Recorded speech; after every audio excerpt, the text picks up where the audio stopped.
আসসালামু আলাইকুম। আজকের বিষয় ভারতের নির্বাচন।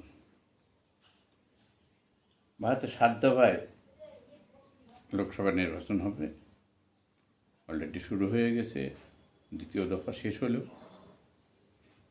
দ্বিতীয় দফার পর্যন্ত first and second election commission of India ECI তারা জানাচ্ছে দু দফায় গড়ে 66% ভোট পড়ছে। নেতারা ব্যস্ত সময় পার করছেন। তাদের মোট সিট হলো 543, এর মধ্যে 190টা সিটের ইলেকশন হয়ে গেল, বাকি আরও 5 দফায় বাকি। এখন প্রশ্ন হলো যে প্রধানমন্ত্রী হিসেবে মোদিকে আবার ফিরে আসছেন, এটা অলমোস্ট জানা হয়ে গেছে সবার। কারণ জরিপগুলো রিসেন্ট যেসব জরিপ বেড়েছে জরিপগুলো তাই বলতেছে। বিজেপির সাথে শিবসেনা, জনতা দল, তেলুগু দেশম পার্টি, লোকশক্তি ইত্যাদি মিলিয়ে এবং অন্যান্য আঞ্চলিক দল সবগুলো মিলিয়ে প্রায় অর্ধশতাধিক দল নিয়ে গঠিত হয়েছে ন্যাশনাল ডেমোক্রেটিক অ্যালায়েন্স। এর নেতৃত্ব দিচ্ছেন নরেন্দ্র মোদী, অমিত শাহ, যোগী আদিত্যনাথ। ওদিকে কংগ্রেস, কমিউনিস্ট পার্টি, আম আদমি, তৃণমূল কংগ্রেস ইত্যাদি মিলে প্রায় 37টা দলের জোট নিয়ে তৈরি হয়েছে Indian national developmental inclusive alliance, সংক্ষেপে বলা হচ্ছে ইন্ডিয়া। যার নেতৃত্বে রয়েছেন কংগ্রেস সভাপতি মল্লিকার্জুন খাড়গে, রাহুল গান্ধী, লালু প্রসাদ যাদব, মমতা ব্যানার্জি ইত্যাদি। তো কে কত সিট পেয়ে সেকেন্ডার হচ্ছে একটু খেয়াল করি, জরিপটা একটু দেখে নিই। এপিবি নিউজ এরা বলছে এনডিএ পাবে, মানে গত এপ্রিল রিসেন্ট যে জরিপটা, এনডিএ 373 আর ইন্ডিয়া জোট পাবে 155, আদার্স 15 সিট। টাইমস নাও তাদের জরিপে বলছে এনডিএ 384, ইন্ডিয়া 118, আদার্স 41। নিউজ 18 এরা আবার আরেকটু বেশি করে দিচ্ছে, এরা বলছে এনডিএ 411, ইন্ডিয়া 105, আদার্স 27। আর এটা হলো রিসেন্ট এপ্রিলের। এর আগে মার্চ, ফেব্রুয়ারি, জানুয়ারি অনেক অতীতে অনেক জরিপ হয়েছে এবং সবগুলোতেই ইন্ডিয়া আগে আছে। তাতে সে কথা নিঃসন্দেহে বলা যায় যে হ্যাঁ, মোদিজি আবার আসছেন।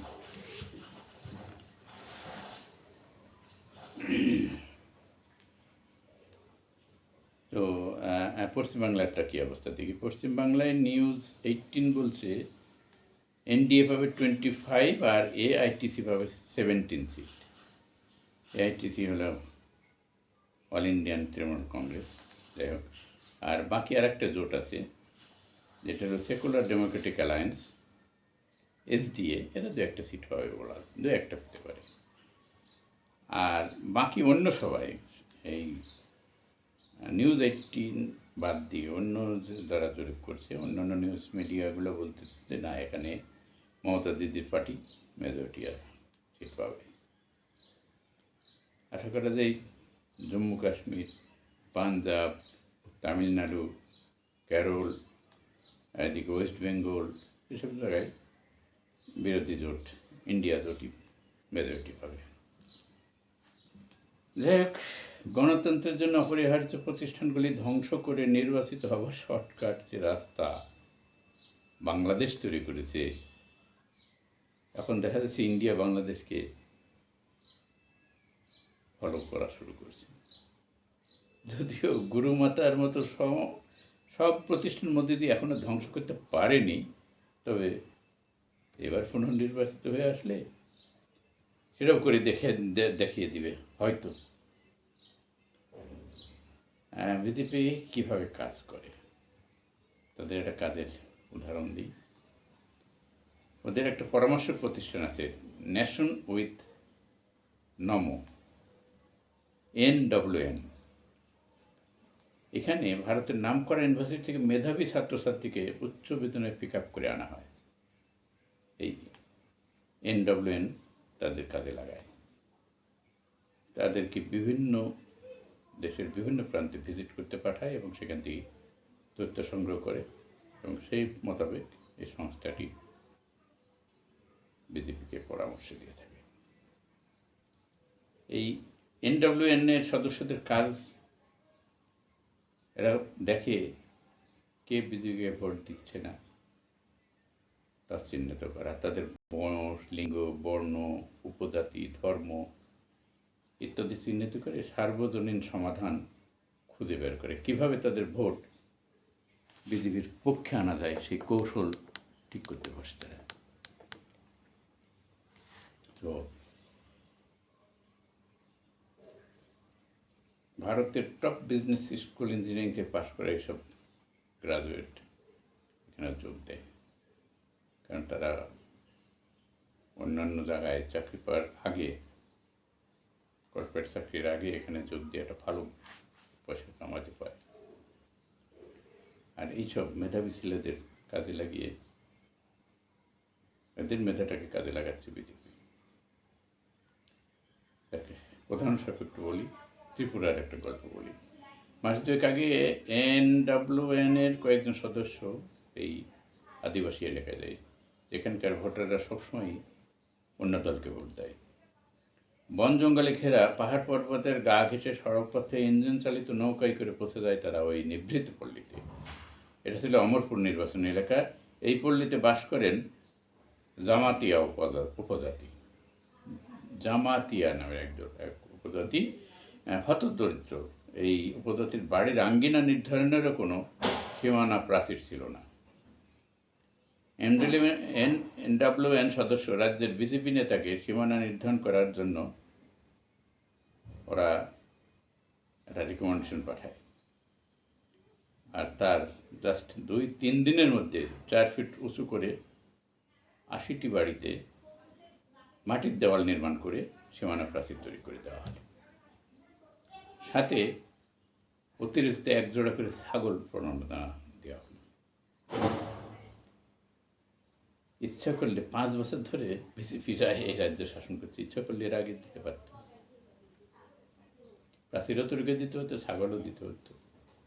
এক দেশের যেখানে 800 মিলিয়ন মানুষ বিনামূল্যে অথবা ভর্তুকি মূল্যে খাবার খেয়ে বাঁচে, সেখানে 1 জোড়া ছাগল, সীমানা প্রাচীর তাদের কাছে অনেক কিছু। ভোটারদের মত পাল্টাতে এইরূপ তৃতীয় পক্ষ নিয়োগ করলে ভোটারদের সরাসরি ঘুষ দেওয়ার অভিযোগ থাকে না। আবার যে নির্বাচনী আইন লঙ্ঘন হয়েছে এ কথাও কেউ বলতে পারবে না। NWN সদস্যদের প্রচারের অভিযানের কৌশল, কোথায় কখন কি কাকে উপহার দিতে হবে, কোথায় কি বক্তৃতা দিয়ে মাঠ গরম করতে হবে, সামাজিক মাধ্যমে কি ভুয়া খবর ছাড়তে হবে, এসব এই সংস্থা ঠিক করে দেবে। প্রার্থী বাছাইয়ের কৌশল, স্লোগান, দলের কর্মকাণ্ড তুলে ধরা, বিরোধীদের আক্রমণ করা এবং কার সাথে কখন দেখা করতে হবে, কোন মন্দির পরিদর্শন করতে হবে, কখন এবং কোথায় কোন দলিত পরিবারে বসে খানা খেতে হবে, সব কিছু এই পরামর্শক সংস্থা ঠিক করে দেয়। মিডিয়ার নজর কাটতে অনেক সময় গোলমাল করারও সুপারিশ করে এই সংস্থা। এই সংস্থার একটা সদস্য তার নিজের অভিজ্ঞতা বর্ণনা করছিলেন আল জাজিরার সাথে। ওনার কথা, আমাদের পরামর্শে দলের নেতা অবিলম্বে কয়েকজন বিজেপি কর্মীকে প্রতিদ্বন্দ্বী দল অধ্যুষিত এলাকায় পোস্টার লাগাতে পাঠানো হলো। ওই অপোজিশনরা আমাদের কর্মীদের ধরে মারধর করবে, তারপর আমরা মিডিয়ার কাছে এটা ফলাও করে তুলে ধরব। তো পাঠানো হয়েছে। সেই সময় হঠাৎ নেতার কাছে ফোন আসে, দলের এক কর্মী খুন হয়েছে। নেতা আমাদের দিকে তাকে মুচকি হেসে বললেন, ভাই মিল গিয়া মুদ্দা। সামাজিক মাধ্যমে ভুয়া খবর, ঘৃণামূলক পোস্ট সবই এখন বেড়ে গেছে। ফেসবুকে বিজ্ঞাপন, প্রক্সি পেজ, মিথ্যা তথ্য, বিদ্বেষমূলক বক্তব্য পোস্ট করে লাখ লাখ টাকা খরচ করা হচ্ছে এর পিছনে। আর এসবই করা হচ্ছে এই রাজনৈতিক পরামর্শক দল, এদের পরামর্শে। এইসব ভুয়া খবরের টার্গেট মূলত মুসলিমরা।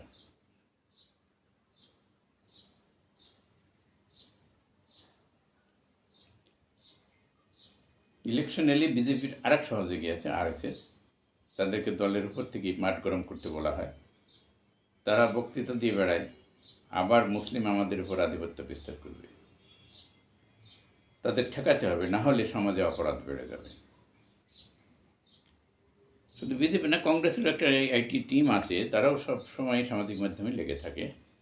যাকে এবার ইলেকশনের নেতারা মিথ্যার কীভাবে ফুলঝড়ি বর্ষণ করছে সেদিকে একটু নজর দিই। খোদ প্রধানমন্ত্রী মোদি বক্তব্য ধর্মীয় বিদ্বেষ প্রচার করেই চলেছে। এর জন্য তার বিরুদ্ধে নির্বাচন কমিশন অভিযোগ করছে, কিন্তু কি মোদির কথায় মোদির বিরুদ্ধে ব্যবস্থা নেবে আছে নাকি কেউ? ওই লাল মোদি জনসভায়, প্রকাশ্যে জনসভায় বলে বেড়াচ্ছে কংগ্রেস কি বলছে, এক জায়গায় বলছে কংগ্রেসের ইশতেহারে আছে বিবাহিত হিন্দু নারীদের মঙ্গলসূত্র, ব্যক্তিগত সম্পদ জরিপ করে বাজেয়াপ্ত করা হবে। কংগ্রেসের নির্বাচন ইশতেহার এটা আছে, সেগুলো পুনর্বন্টন করা হবে। মোদি বলছেন, আমার মা ও বোনদের সোনার গয়না শুধু একটা শো পিস নয়, এটি তাদের আত্মসম্মানের সাথে জড়িত, মঙ্গলসূত্র তাদের জীবনের সঙ্গে জড়িত, আর আপনি ইশতেহার এটি কেড়ে নেওয়ার হুমকি দিচ্ছেন, বলছে মোদি জনসমুদ্রে পাবলিক মিটিংয়ে। ফ্যাক্ট চেক করে দেখা গেল কংগ্রেসের ইশতেহারে এই ব্যক্তিগত সম্পদ বাজেয়াপ্ত করার বিষয়ে তো কিছু নাই, আর এই মঙ্গলসূত্রের ব্যাপারে কোনো কথাই নাই। আরেকটা জনসভায় উনি বলছে, এর আগে ক্ষমতায় যখন কংগ্রেস ছিল তখন দেশের সম্পদের প্রথম অধিকার মুসলমানদের বলে ঘোষণা দিয়েছিল।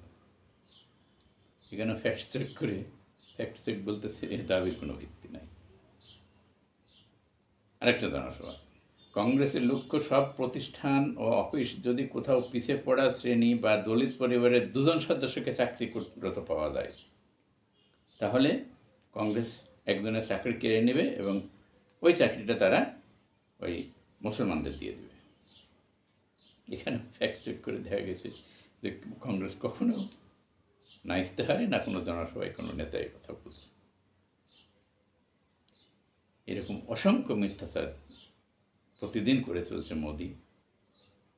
প্রধানমন্ত্রী যদি কথা, তাহলে বাকি নেতারা কি বলতেছে, তারা কেন পিছিয়ে থাকবে? রাজনীতিতে মিথ্যা বলা একটা আর্ট। ইলেকশনের আগে মিথ্যা দিয়ে জনগণকে ধোঁকা দেওয়া, এটা কম বেশি সব দেশেই হয়। উন্নত বিশ্বে এই হার অনেক কম, তবে সকল রেকর্ড ভঙ্গ করেছিলেন প্রেসিডেন্ট ট্রাম্প। 4 বছর ক্ষমতা থাকাকালীন উনি টোটাল 30,000-এর উপরে মিথ্যা বলছেন।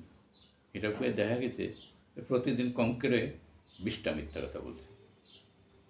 হ্যাঁ, মোদিজি বোধ হয় সে রেকর্ড এবার ভঙ্গ করতে চলছে। যাক, এদিকে আছে রাশিয়ায় পুতিন, চীনে ডেং জিনপিং, এখানে যদি মোদি আসে, আর আমেরিকায় যদি চলে আসেন ট্রাম্প, মাশাল্লাহ, বাকি থাকবে শুধু ইউরোপের ওই এলাকাটুকু গণতন্ত্র। আর ওয়ার্ল্ডের ফেসটা হয়তো টার্ন নেবে একটা নতুন শেপে। এটাই হবে হয়তো নতুন গণতান্ত্রিক বিশ্ব। গণতন্ত্রের সংজ্ঞা হয়তো পাল্টে দেবে, গণতন্ত্রের সংজ্ঞা পাল্টে দেবে মানবাধিকার সংজ্ঞা, হয়তো বা। দেখবে শেষ করি শুভঙ্করের একটা যোগ দিয়ে।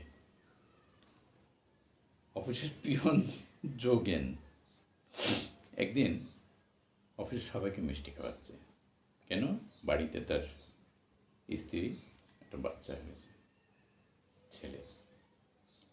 অফিসের বড়োবাবু মিষ্টি খেতে খেতে বলছে, হ্যাঁ জগন, তুমি তো মিষ্টি খাওয়াচ্ছ, কিন্তু এদিকে তো অন্তত 3 বছর হয়ে গেল তুমি তো কোনোদিন ছুটি নিয়ে বাড়িতে যাওনি, বাচ্চা হলো কী করেছে? জগন বলতেছে, বড়োবাবু, আমাদের এলাকায় এটা একটা সাধারণ ঘটনা। বাড়ির পুরুষরা বাড়ির বাইরে থাকলে আত্মীয় স্বজন আর প্রতিবেশীরাই আমাদের বউদের দেখভাল করে। এসব শিক্ষাতে করে বড়বাবু বলছে, তাহলে তোমার এই ছেলের পদবি কী হবে? যখন বলছে, এটা নির্ভর করে স্ত্রীকে দেখভাল করেছে কে তার উপর। যদি 2জন প্রতিবেশী দেখভাল করে তাহলে পদবি হবে দ্বিবেদী। 3জন যদি করে তাহলে হবে ত্রিবেদী। আর 4জন মিলে যদি দেখভাল করে স্ত্রীকে তাহলে ছেলের পদবি হবে চতুর্বেদী। আর সবাই মিলে, পাড়া প্রতিবেশী সবাই মিলে যদি দেখভাল করে তাহলে হবে মিশ্র। আর বউ যদি তার পরিচয় জানাতে লজ্জাবোধ করে সেক্ষেত্রে হবে শর্মা। আর যদি বউ ওই সন্তানের পরিচয় গোপনই রাখতে চায় তাহলে হয়ে যাবে গুপ্তা। আর যদি মনেই না করতে পারে যে বাবা, ছেলের বাবা কে, তাহলে হবে যাদব। বড় বাবু এবার বলছি, কেউ যদি জোর করে তোমার স্ত্রীকে দেখভাল করে থাকে সেক্ষেত্রে পদবি হবে দোষী। আর তোমার বউ যদি নিজেই এগিয়ে যায় সেক্ষেত্রে বড়বাবু, সেক্ষেত্রে হবে যোশী। সব শুনে বড়বাবু বলল, বেটার জন্মের পিছনে দেখি গোটা দেশেরই অবদান রয়েছে। যখন গম্ভীর হয়ে বলছে, সেক্ষেত্রে পদবি হবে দেশপাণ্ডে। থ্যাংক ইউ, ভালো থাকবেন সবাই।